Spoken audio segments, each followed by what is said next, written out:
El mensaje llegó exactamente a las 2 de la tarde. Contenía solo 3 palabras. Papá, por favor, apúrate. No le devolví la llamada. Cuando recibes un mensaje así de tu única hija no haces preguntas, simplemente te mueves. Tomé mis llaves y salí al camino de grava frente a nuestra cabaña en las montañas de Colorado. Subí a mi vieja y oxidada camioneta Ford de 1998. El motor tosió con dificultad antes de soltar un rugido ronco. Era un sonido al que me había acostumbrado con los años. Manejé desde nuestro aislamiento en las montañas nevadas hasta el centro de Denver en un tiempo récord. Exprimí el viejo motor todo lo que pude de manera segura. El mundo allá abajo era diferente al mío. Diego vivía en uno de esos rascacielos de lujo de cristal y acero. Era el tipo de edificio donde el portero usaba trajes a la medida y te miraba como si fueras una mancha en el piso de mármol. Estacioné mi camioneta maltratada justo en la zona de carga. Ignoré los gestos frenéticos del empleado del valet parking. Caminé hacia el vestíbulo cojeando ligeramente. Encorvé los hombros hacia adelante para parecer un poco más pequeño y un poco más viejo. Es increíble lo invisible que te vuelves cuando la gente rica cree que solo eres un frágil y cansado trabajador inmigrante.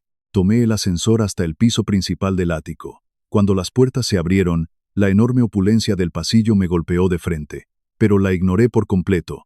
Encontré la puerta del apartamento de Diego ligeramente entreabierta. Empujé la puerta y entré en silencio. El apartamento era inmaculado, frío y completamente estéril. Pero la escena en la sala de estar era un caos total. Mi hija Lucía estaba empacando ropa frenéticamente en una sola bolsa de lona. Sus manos temblaban con tanta violencia que apenas podía cerrar la cremallera. Levantó la vista cuando entré. El pánico absoluto en los ojos de mi niña hizo que mi pecho se apretara. Se veía exhausta, aterrorizada y muy pequeña. «Estoy lista», susurró con la voz quebrada. «Tenemos que irnos antes de que regrese de su reunión». Asentí lentamente, interpretando a la perfección el papel del padre lento y vacilante. Me acerqué arrastrando los pies y tomé la pesada bolsa de sus manos. Dejé que mis brazos temblaran solo un poco para vender mejor la actuación. «Vámonos de aquí, mija», le dije en voz baja. Salimos del apartamento y entramos rápidamente al ascensor. Lucía no dejaba de mirar los números de los pisos descendiendo mientras contenía la respiración. Puse una mano tranquilizadora en su hombro, pero mi mente no estaba pensando en consolarla. Mi cerebro de operador estaba mapeando las salidas, revisando las líneas de visión y calculando la distancia exacta hasta mi camioneta. Las puertas del ascensor sonaron y se abrieron en el vestíbulo de la planta baja. Y ahí estaba él. Diego estaba parado directamente en nuestro camino. Sostenía un maletín de cuero italiano y llevaba un traje a la medida que probablemente costaba más que mi vehículo. Tenía 35 años. Era sumamente arrogante y caminaba con la confianza inmerecida de un hombre que siempre usaba el dinero para escapar de las consecuencias. Sus ojos se clavaron en la bolsa de Lucía. Su expresión de superioridad se oscureció y se transformó en algo asqueroso. «¿A dónde creen que van?», preguntó con una voz empapada de condescendencia. Lucía se congeló en el lugar. Instintivamente dio un paso atrás, usando mi cuerpo envejecido como un escudo humano. Diego soltó una carcajada cruel. Caminó lentamente hacia nosotros, haciendo que sus zapatos caros resonaran con fuerza contra el piso de mármol. Se detuvo a 1 metro de distancia, mirándome de arriba abajo con un asco absoluto. No vio a una amenaza. Solo vio a un anciano con una camisa de franela desgastada, sosteniendo una bolsa de lona barata. Diego pasó junto a mí y agarró el brazo de Lucía con una agresividad innecesaria. «Tú no vas a ninguna parte», le gritó en la cara, apretando su agarre. Ella intentó soltarse desesperadamente, pero él la jaló hacia atrás con violencia. Yo di un paso adelante. Hice que mis manos temblaran intencionalmente mientras colocaba mis dedos suavemente sobre su muñeca. «Por favor, señor», le dije dejando que mi voz se quebrara a la perfección para sonar como un anciano aterrorizado. «Déjela ir, no queremos causarle ningún problema». Diego empujó mi mano con tanta fuerza que di un paso hacia atrás fingiendo perder el equilibrio. «No quieres problemas, viejo inútil», se burló. «Estás parado en mi edificio, intentando robarme a mi novia. Si ella cruza esas puertas, voy a congelar cada centavo que tiene a su nombre. Los voy a enterrar a los dos en tantas deudas legales que tendrán que vender esa basura de camioneta y vivir en las calles». Luego volvió su atención hacia Lucía y le ordenó que subiera al apartamento de inmediato. Mantuve la cabeza baja, mirando el piso de mármol. Dejé que mis hombros cayeran pesadamente. Asentí con sumisión, actuando como un hombre completamente derrotado por la riqueza y la agresión de su oponente. «Lo siento mucho, señor», murmuré casi en un susurro. «Solo deje que tome sus cosas, y lo dejaremos en paz para siempre». Diego sonrió. Fue una sonrisa repugnante y triunfal. Soltó el brazo de Lucía sintiéndose como un dios intocable. Había afirmado su dominio total sobre el anciano débil y la novia aterrorizada. Mientras se daba la vuelta para gritarle una orden al empleado del ballet, guié suavemente a Lucía por las puertas giratorias. La metí directamente en el asiento del pasajero de mi vieja camioneta. Arrojé la bolsa en la parte de atrás, me subí al asiento del conductor y aceleré de inmediato. Diego gritó algo incomprensible desde las puertas de cristal. Pero nosotros ya nos estábamos alejando del borde de la acera. Mientras navegábamos por el tráfico del centro de Denver, Lucía finalmente se derrumbó. Hundió el rostro entre las manos y comenzó a llorar desconsoladamente. «Papá, lo siento muchísimo», lloraba sin consuelo. «Él congeló nuestras cuentas conjuntas esta mañana. Se quedó con las llaves de mi auto y me dijo que si intentaba dejarlo, arruinaría mi vida para siempre. No me queda absolutamente nada». Dejé que llorara. Mantuve mis ojos enfocados en el camino que tenía por delante. Manejé con total suavidad, mezclándome perfectamente con el tráfico de la tarde. No grité. No maldije el nombre de Diego. Simplemente evalué la situación táctica en silencio. Miré de reojo por el espejo retrovisor. Una gran camioneta negra con los vidrios fuertemente polarizados había salido de un estacionamiento subterráneo 2 cuadras detrás de nosotros. Estaba igualando mi velocidad a la perfección. Cuando yo cambiaba de carril, ellos cambiaban de carril. Cuando bajaba la velocidad por una luz amarilla, ellos imitaban mi ritmo. Diego había enviado a alguien para seguirnos. Lucía seguía llorando, detallando todo el abuso financiero que había sufrido durante los últimos 6 meses. Pero yo solo escuchaba la mitad de sus palabras. La otra mitad de mi cerebro estaba haciendo lo que había hecho todos los días durante 3 décadas. Estaba rastreando al depredador en mi espejo, sin alarmar en absoluto a mi hija. Di un giro repentino a la derecha por una calle industrial muy estrecha. La camioneta negra tomó la misma curva, pero se quedó atrás intentando no ser demasiado obvia. No aceleré. Acelerar de golpe le dice al enemigo que sabes que están ahí. En lugar de eso, manejé a un ritmo perfectamente monótono. Navegué por un laberinto de carreteras secundarias, callejones de entrega y calles residenciales estrechas. Usé la memoria muscular de un operativo veterano. Utilicé puntos ciegos y semáforos sincronizados a mi favor. Giré a la izquierda por el estacionamiento de un centro comercial abarrotado. Esperé a que un enorme camión de reparto bloqueara la salida principal y me deslicé por el camino de servicio trasero. En menos de 10 minutos, la camioneta negra había desaparecido por completo, perdida en la inmensidad de los suburbios de Denver. Lucía ni siquiera se dio cuenta de que nos estaban cazando. Salimos de la ciudad y nos dirigimos hacia las frías montañas. El cambio del concreto urbano a los inmensos pinos nevados de Colorado siempre me traía paz. Subimos por el largo camino de grava y estacionamos cerca de nuestra cabaña aislada. Mi esposa Sofía nos estaba esperando en el pórtico de madera.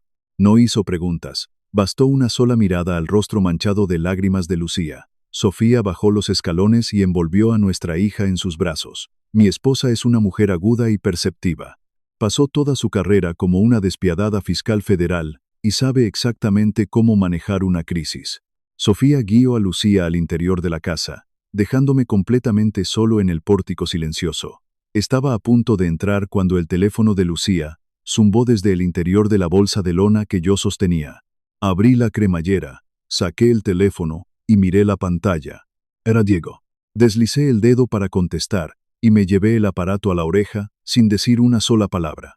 «Te crees muy inteligente, viejo estúpido», ladró la voz de Diego a través del altavoz, goteando pura arrogancia. «Crees que puedes simplemente alejarte y esconderla en el bosque. Sé exactamente dónde viven. Conozco la ubicación de su pequeña y miserable cabaña. Si no la pones en un auto y me la mandas de regreso ahora mismo, voy a enviar a mis hombres a tu propiedad para arrastrarla de vuelta.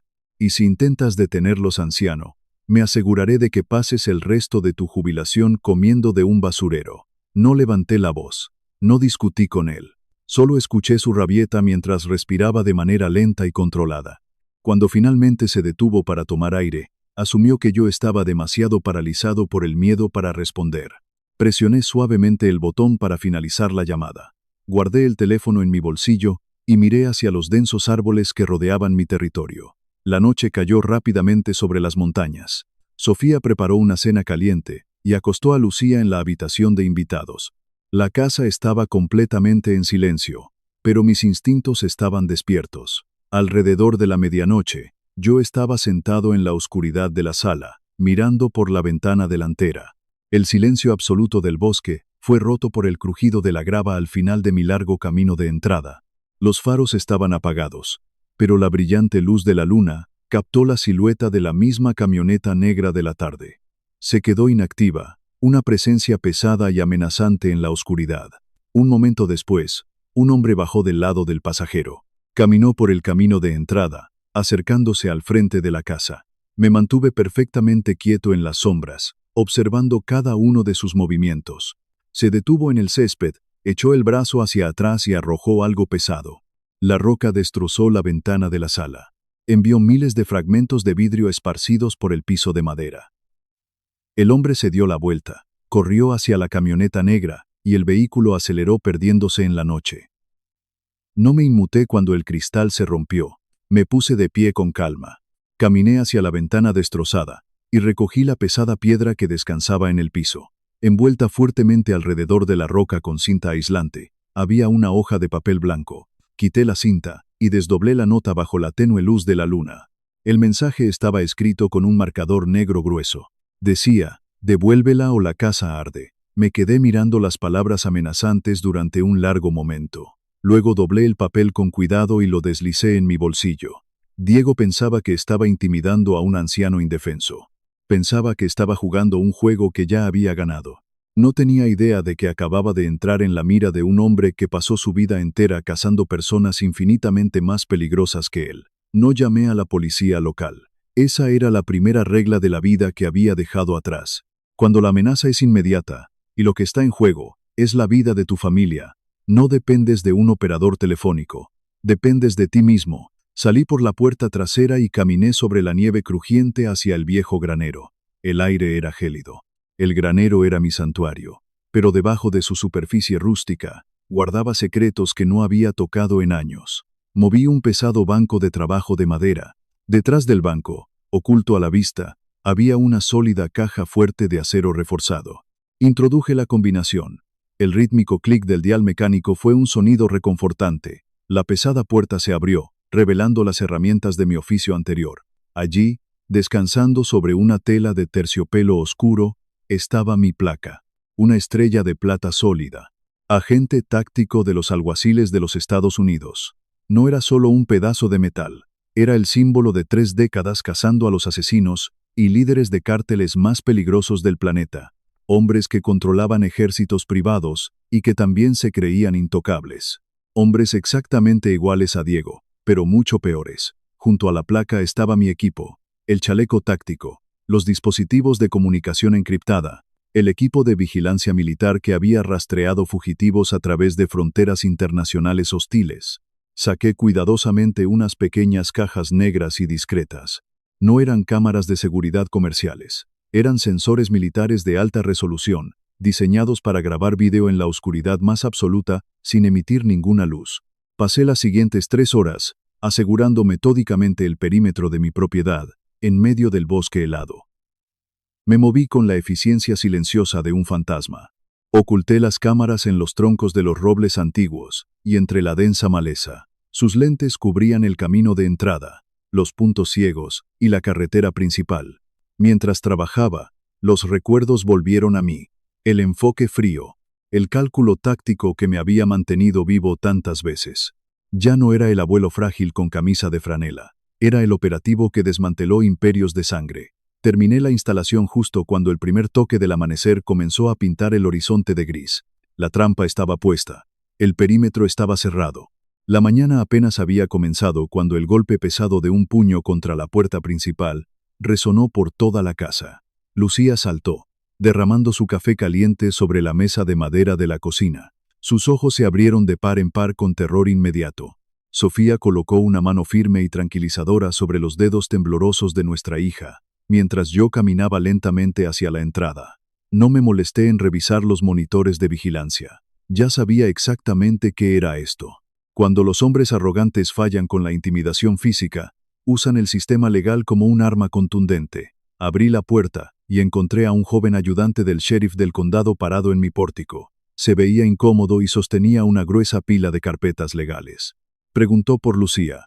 Asentí, me hice a un lado y llamé a mi hija. Cuando el oficial le entregó los pesados documentos y murmuró que había sido notificada oficialmente, el color abandonó por completo el rostro de mi pequeña. Tomó las carpetas con manos temblorosas. El oficial se dio la vuelta y caminó hacia su patrulla sin decir nada más. Lucía llevó la densa pila de documentos a la mesa de la cocina, abrió la primera carpeta y comenzó a leer. Vi cómo sus ojos se movían rápidamente por la agresiva jerga legal. En cuestión de segundos, su respiración se volvió superficial. Un sollozo devastador escapó de sus labios antes de dejar caer los papeles al suelo, como si estuvieran en llamas. «Papá», susurró, con la voz tan rota que apenas podía entenderla. «Me está demandando». Recogí los documentos del piso y leí las primeras páginas. Diego estaba acusando oficialmente a mi hija de malversar $50,000 de su empresa de desarrollo inmobiliario de lujo. El papeleo era increíblemente exhaustivo. Estaba lleno de libros contables fabricados, estados bancarios manipulados y amenazas de prisión. Estaba firmado por un juez civil local. Yo conocía bien ese nombre. Era un juez notorio en el condado por ser extremadamente amigable con los desarrolladores ricos que financiaban sus campañas en secreto. Diego no solo había contratado a un abogado vicioso, esencialmente había comprado a un juez. «Me va a mandar a una prisión federal», lloró Lucía hundiendo la cara entre las manos. Estaba hiperventilando. El peso aplastante de la amenaza estaba destrozando su espíritu. Me dijo que haría parecer que yo era la que movía el dinero en sus cuentas. «Te juro, papá, que nunca toqué un solo centavo de su empresa», gritaba desesperada. Sofía se acercó y envolvió a nuestra hija en sus brazos, pero yo me quedé perfectamente quieto. No ofrecí promesas vacías ni disculpas frenéticas. Simplemente me quedé mirando la tinta en esas páginas. Diego pensaba que había ejecutado una jugada maestra. Justo en ese momento, mi teléfono vibró en mi bolsillo. Era un mensaje de texto de un número desconocido. Decía: «Te dije que la arruinaría, anciano. Mándala de regreso ahora mismo y la demanda desaparece. Sigue jugando y pasará los próximos 10 años en una celda federal». Un padre normal habría entrado en pánico. Habría suplicado piedad. Pero yo guardé el teléfono. Caminé hacia la mesa de la cocina y me senté frente a mi hija temblorosa. Puse mis manos ásperas sobre las de ella y la obligué a mirarme. «Lucía», le dije con voz baja y totalmente firme, «no vas a ir a prisión, no le vas a pagar a este hombre ni un solo centavo, y definitivamente nunca vas a volver con él. Pero los papeles», sollozó ella, «él tiene al juez, lo tiene todo». Levanté la pila de documentos. Para un civil aterrorizado, esto era una sentencia de muerte. Para un hombre que sabía exactamente cómo funcionaba el sistema de justicia, era solo papel barato. Y el papel se quema rápido. «Diego cree que está usando la ley como un escudo impenetrable», le expliqué a mi hija. «Pero lo que no entiende es que cuando fabricas registros financieros y los presentas ante un tribunal, dejas huellas digitales. Nos acaba de entregar el arma exacta que necesitamos para destruir su vida». Lucía me miró, y su pánico comenzó a dar paso a la confusión. Sofía cruzó miradas conmigo y asintió.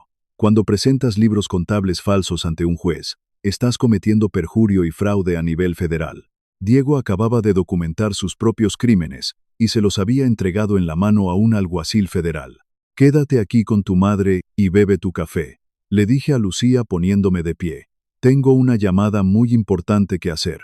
Caminé por el pasillo silencioso hacia mi estudio. Diego quería usar la ley para arruinar a mi familia. Yo iba a usar su asquerosa arrogancia para asegurarme de que nunca más viera la luz del sol.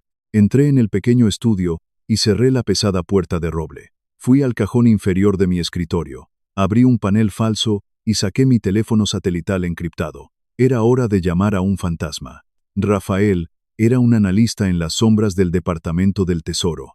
Había pasado su vida rastreando fondos oscuros para el gobierno. Marqué la línea segura. Rafael contestó de inmediato. Le di el nombre completo de Diego y las empresas a su nombre. Le pedí que corriera una verificación en la sombra. Rafael accedió a bases de datos que oficialmente no existían.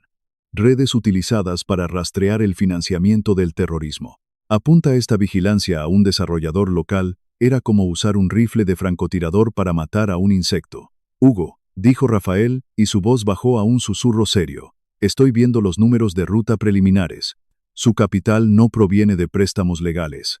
Está recibiendo transferencias masivas de cuentas en el extranjero. Son millones de dólares que entran a través de Bahamas y Malta. Está lavando dinero. Sonrió fríamente. Diego no era un rey.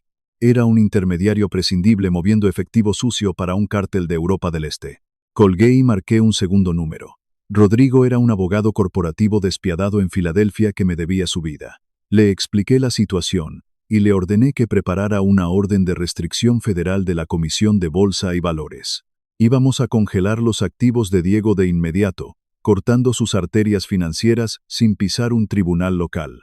Para que la trampa funcionara, necesitaba que Diego se sintiera victorioso primero. Llevé a Lucía al pequeño supermercado rural cerca de nuestra casa. Fue un riesgo calculado. Estábamos en el pasillo 4 cuando escuché los pasos de Diego. Nos había tendido una emboscada. Apareció de la nada, usando un costoso abrigo de lana de diseñador. Acorraló a Lucía contra los estantes. Vas a regresar a la ciudad conmigo ahora mismo, y vas a firmar los papeles. Le siseó Diego, golpeando el estante de metal junto a su cabeza. Si no lo haces, destruiré a tus padres. Dejé que mis hombros cayeran de golpe. Me acerqué temblando, rogándole que no lastimara a mi hija. Diego se burló de mí. Me miró con absoluto desprecio. Levantó el brazo y me empujó violentamente por el pecho. Dejé que mi cuerpo cayera flojo, golpeando fuertemente el piso frío de linóleo. Gemí débilmente, actuando como el anciano derrotado a la perfección. Lucía gritó y cayó de rodillas para protegerme. Diego nos miró desde arriba y soltó una carcajada resonante. Te daré hasta la medianoche, le ladró a Lucía. Si no firmas, enviaré a mis hombres a la cabaña para terminar esto. Diego se dio la vuelta y caminó triunfante hacia la salida. Pero lo que el arrogante idiota no notó fue que mientras caía torpemente al suelo, deslicé un micrófono microscópico federal y un rastreador satelital directamente en el profundo bolsillo de su costoso abrigo. Regresamos a la cabaña en silencio. Lucía lloraba, pero mi expresión se endureció en pura concentración de combate. Me encerré en mi estudio y me puse los auriculares tácticos pesados. La transmisión de audio desde el bolsillo de Diego era impecable. Escuché cómo estacionó en un restaurante de lujo. Escuché al camarero decirle que sus tarjetas corporativas habían sido rechazadas. Luego su tarjeta personal. El pánico de Diego se hizo audible. Corrió a su auto, respirando con dificultad. Llamó a su contador, quien le confirmó aterrorizado que el gobierno federal había congelado hasta el último centavo. Luego, sonó el teléfono seguro de Diego. Era su contacto del cártel. Le dieron exactamente 48 horas para mover los millones, o sería ejecutado. La línea se cortó. El silencio en el auto de Diego era absoluto. Escuché el sonido metálico de una consola abriéndose. Luego, el inconfundible y frío sonido de la corredera de una pistola de alto calibre siendo cargada. En la sala, el teléfono de mi hija sonó. El mensaje de texto de Diego acababa de llegar. Decía, voy a la cabaña esta noche. Sin policías, o todos mueren. Me quité los auriculares lentamente. En la oscuridad de mi estudio, sonreí con una frialdad absoluta. El depredador había caído en la trampa. Me levanté de la silla de cuero, dejando los auriculares sobre el escritorio, y caminé por el pasillo oscuro hacia la sala de estar. Lucía estaba caminando de un lado a otro frente a la chimenea. Lloraba con una desesperación que le cortaba la respiración. Sostenía su teléfono como si fuera una granada a punto de explotar. Nos va a matar, papá, sollozó cuando me vio entrar. Él tiene un arma, me lo dijo una vez. Tenemos que irnos ahora mismo, o vamos a morir todos en esta cabaña. Daba pasos frenéticos hacia la puerta, pero yo me interpuse en su camino. Puse mis manos ásperas sobre sus hombros temblorosos. No vamos a huir, Lucía, le dije con una voz tan tranquila que pareció desorientarla. Sofía, mi esposa, se levantó del sofá. Mantuvo esa postura elegante e impenetrable que siempre usaba en los tribunales federales. Siéntate, Lucía, ordenó Sofía. No fue una petición. Fue el tono de una mujer acostumbrada a enviar asesinos a prisión. Mi hija parpadeó, sorprendida por la repentina autoridad de su madre, y se dejó caer en el borde del sofá. Caminé hacia el pesado librero de roble que cubría la pared del fondo. Metí la mano detrás de un viejo diccionario y presioné un pestillo oculto. Con un suave clic mecánico, toda la estantería se deslizó hacia adelante y se abrió como la puerta de una bóveda. Lucía soltó un pequeño grito de confusión. Detrás del librero falso había un nicho de acero negro brillante. Estaba lleno de monitores de vigilancia militar que emitían un brillo verde tenue. Mostraban cada ángulo del bosque nevado, el camino de grava y el perímetro de nuestra propiedad. Saqué una pesada caja de seguridad del estante inferior y caminé de regreso hacia mi hija. Abrí la caja y saqué mi placa. La estrella de plata maciza brilló bajo la luz de la lámpara. La coloqué suavemente sobre la mesa de centro, justo frente a ella. Lucía miró la estrella, luego los monitores, y luego a mí.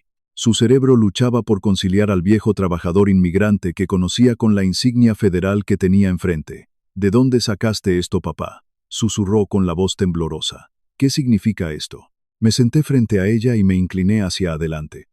Me lo gané, le dije manteniendo el contacto visual. Pasé 30 años ganándome esto en la oscuridad. Sofía se acercó y le puso una mano en el hombro. Tu padre no era un simple burócrata del gobierno, Lucía, le explicó con voz suave pero firme. Tu padre era un operador táctico de los alguaciles de los Estados Unidos. Él cazaba a los monstruos que los policías normales no podían atrapar. Se adentraba en las montañas y en las selvas para rastrear a los jefes de los cárteles más sanguinarios del mundo. Hombres que controlaban ejércitos y millones de dólares. Hombres que se creían dioses intocables. Lucía me miró. El terror que la había consumido durante meses comenzó a desaparecer. En su lugar, vi cómo nacía un asombro absoluto. Diego cree que viene a aterrorizar a un anciano débil, le dije. No tiene idea de que acaba de entrar en el territorio de un depredador que solía cazar a sus jefes por deporte. No vas a empacar tus cosas, mija. Nos vamos a quedar aquí, y vamos a terminar esto. Me puse de pie y caminé de regreso a mi estudio para usar el teléfono satelital encriptado. Llamé a Gideón, un viejo amigo y comandante de la Fuerza Especial del Gobierno Federal. Le expliqué que un lavador de dinero del cártel iba en camino a mi casa con hombres armados. Gideón quiso enviar de inmediato a la policía estatal para interceptarlo en la carretera. Le dije que no. Si lo detenían en el tráfico, Diego contrataría abogados millonarios, lloraría ante su juez comprado y saldría libre.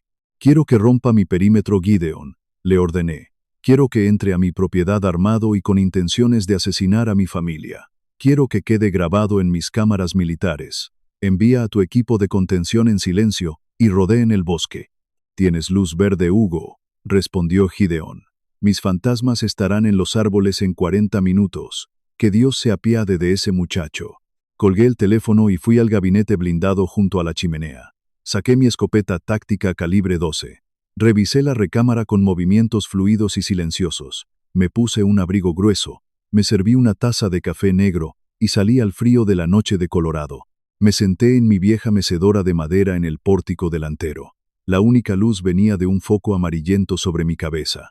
El resto del largo camino de entrada estaba sumergido en la oscuridad total. Apoyé la pesada escopeta sobre mis piernas, oculta bajo las sombras de mi abrigo. Tomé un sorbo de café caliente. El bosque estaba en un silencio absoluto. Pero yo sabía que entre los pinos nevados, docenas de francotiradores federales ya estaban en posición. La trampa estaba lista. Solo faltaba que el ratón entrara a la jaula. A las 2:14 de la mañana, los sensores silenciosos parpadearon en rojo. El rugido agresivo de un motor pesado rompió la paz de las montañas. La enorme camioneta negra de Diego no se detuvo frente a los portones de hierro. Aceleró violentamente. El impacto de acero contra acero resonó como una explosión. Los portones se abrieron de golpe y el vehículo destrozó el camino de grava, deteniéndose bruscamente a unos 20 metros del pórtico. Las puertas se abrieron. Diego bajó del lado del conductor.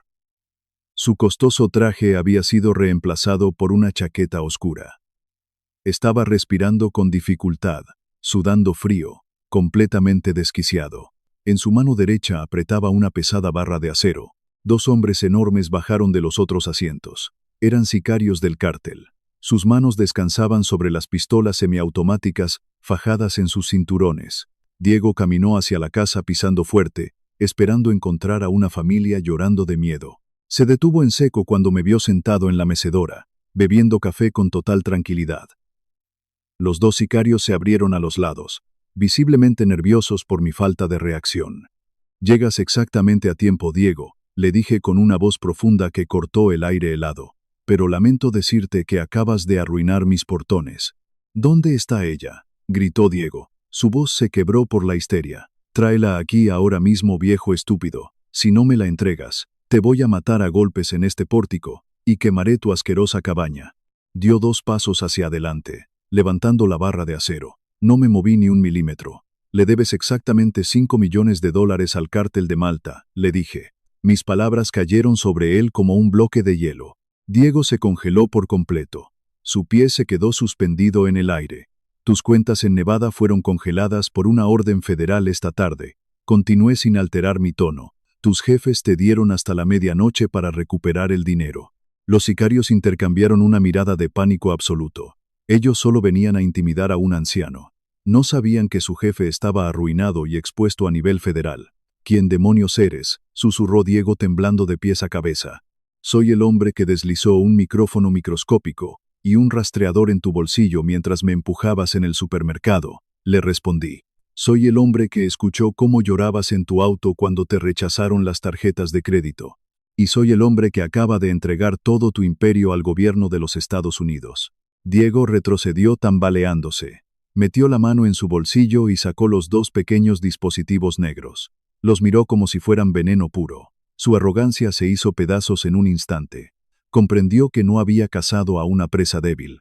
Había caminado directo hacia su propia tumba.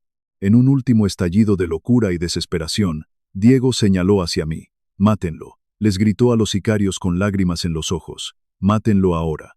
No levanté mi escopeta. Simplemente metí la mano en mi bolsillo y presioné un pequeño botón rojo. El bosque entero explotó en luz. Docenas de reflectores tácticos militares ocultos en los árboles y en el techo de la cabaña se encendieron al mismo tiempo. Convirtieron la oscura noche en un mediodía cegador. Diego gritó y se cubrió el rostro, dejando caer la barra de acero. Los sicarios cerraron los ojos, cegados al instante. A través del muro de luz blanca, aparecieron los puntos carmesí. Decenas de láseres rojos cortaron la nieve y se posaron directamente sobre los pechos y las cabezas de Diego y sus matones. Agentes federales fuertemente armados emergieron del bosque en total silencio. Las letras amarillas del FBI y de los alguaciles brillaban en sus chalecos. El perímetro se cerró sobre ellos como una mandíbula de acero. «Tiren las armas y al suelo», rugió la voz de Gideon a través de un megáfono. Los sicarios del cártel eran profesionales. Sabían lo que significaba una emboscada federal de este nivel. Soltaron sus armas de inmediato y se arrojaron de cara contra la grava helada, con las manos en la nuca. Diego se quedó solo de pie, rodeado de láseres. Sus piernas le fallaron. Cayó de rodillas sobre las mismas piedras que minutos antes había pisado con tanta arrogancia. Comenzó a sollozar histéricamente. Hundió el rostro en sus manos, rogando por piedad a los hombres armados.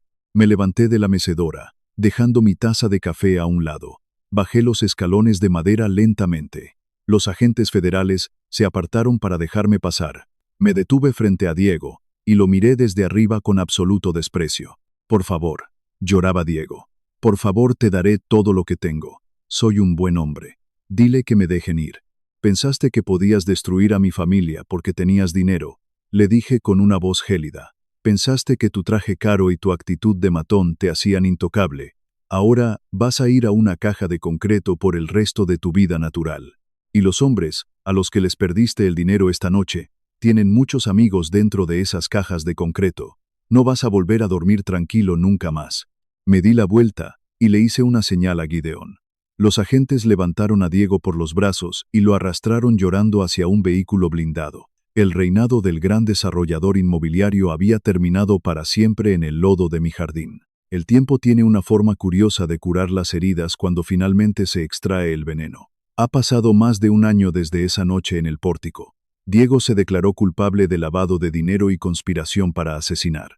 Está cumpliendo una condena de 60 años en una prisión de máxima seguridad. Lucía no solo sobrevivió, sino que floreció. El abogado Rodrigo demandó a las cuentas congeladas de Diego, y mi hija recibió un acuerdo civil tan grande que abrió su propia e impecable firma de diseño en la costa. Ahora es una mujer independiente, fuerte y sin miedo. Sabe que tiene una familia que moverá el cielo y la tierra para protegerla.